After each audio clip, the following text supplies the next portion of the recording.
Hello guys, അങ്ങനെ ഞങ്ങൾ 3 പേര് കൂടി ഒരു ട്രിപ്പ് പോവുകയാണ്. പോകുന്നത് നെല്ലിയാമ്പതിക്കാണ്. നെല്ലിയാമ്പതി എത്തിയിട്ടുണ്ട് ഞങ്ങൾ. ഇത് കണ്ടില്ലേ, അണ്ണന്മാരൊക്കെ പൊളിയോട് പൊളിയാണ്. ബാക്കിൽ കാണുന്ന വ്യൂ ഒക്കെ വേറെ രക്ഷയില്ല. നല്ല സൂപ്പർ, നല്ല ചൂടും കാര്യങ്ങളൊക്കെ ഉണ്ടായിരുന്നു. പക്ഷേ അവിടെ അത്ര ചൂട് അറിയുന്നുണ്ടായിരുന്നില്ല. അങ്ങനെ ഞങ്ങൾ ഗൈസ് റൂമിലെത്തിയിട്ടുണ്ട്. റൂം ഞങ്ങൾക്ക് സംഘടിപ്പിച്ച് തന്നത് നമ്മുടെ വിജുവേട്ടനാണ്. റൂം എന്ന് പറഞ്ഞു കഴിഞ്ഞാൽ ഒരു രക്ഷയില്ലാത്ത റൂം, നല്ല ഭംഗിയുള്ള ഒരു ഹോട്ടലാണ് കിട്ടിയിട്ടുള്ളത്. ഇത് കണ്ടില്ലേ, റൂമിൽ നോക്കുമ്പോൾ നല്ലൊരു വ്യൂ ആണ് ഈ കാണുന്നത്. നല്ല അടിപൊളിയായിട്ടുള്ളൊരു വ്യൂ. നേരെ ഫ്രണ്ടിൽ കാണുന്നത് ഒരു ഓറഞ്ച് തോട്ടമാണ്.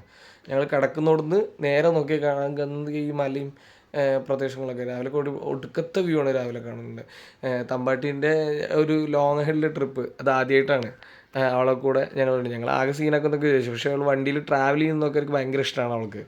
അതുപോലെ തന്നെ ഇത്രയും ദൂരം സഞ്ചരിച്ചെത്തുമ്പോൾ ഭയങ്കര ടയർഡാവും എന്നൊക്കെ വിചാരിച്ചു. പക്ഷെ അങ്ങനെയല്ല, അവൾക്ക് റൂമിലെത്തിയപ്പോൾ ഒരു രക്ഷയില്ല. അവൾ കണ്ടില്ലേ, നടക്കാൻ തുടങ്ങിയപ്പോൾ നടക്കാനും ഭയങ്കര ഇഷ്ടമാണ് അവൾക്ക്. ഒരുപാട് നടക്കാനൊക്കെ തുടങ്ങി റൂമിലെത്തിയപ്പോൾ. പിന്നെ റൂമിലെത്തിയപ്പോൾ ഞങ്ങൾ ഒന്ന് റെസ്റ്റ് ചെയ്യണതിൻ്റെ ഭാഗമായിട്ട് കുറച്ച് കുത്തിക്കളിക്കലും നല്ല രസമായിരുന്നു. പിന്നെ ഫാമിലീസിനെ കിട്ടുകയെന്ന് വെച്ചാൽ ട്രക്കിങ്ങിന് പോകണമെന്ന് തീരുമാനിച്ചിട്ടുണ്ടായിരുന്നു. അങ്ങനെ കുറച്ച് ഫാമിലീസിനെ കിട്ടിയപ്പോൾ അവിടുത്തെ ആൾക്കാർ ഞങ്ങളെ വിളിച്ചു. അങ്ങനെ ട്രക്കിങ്ങിന് പോകാൻ തീരുമാനിച്ചു. ട്രക്കിങ് രക്ഷയില്ല, വേറെ ട്രക്കിങ്ങിൻ്റെ ഇടയിൽ കുറേ സംഭവം ഉണ്ടായിട്ടുണ്ട്. അത് കാണുന്നുണ്ടെങ്കിൽ അടുത്ത വീഡിയോ കാണുക.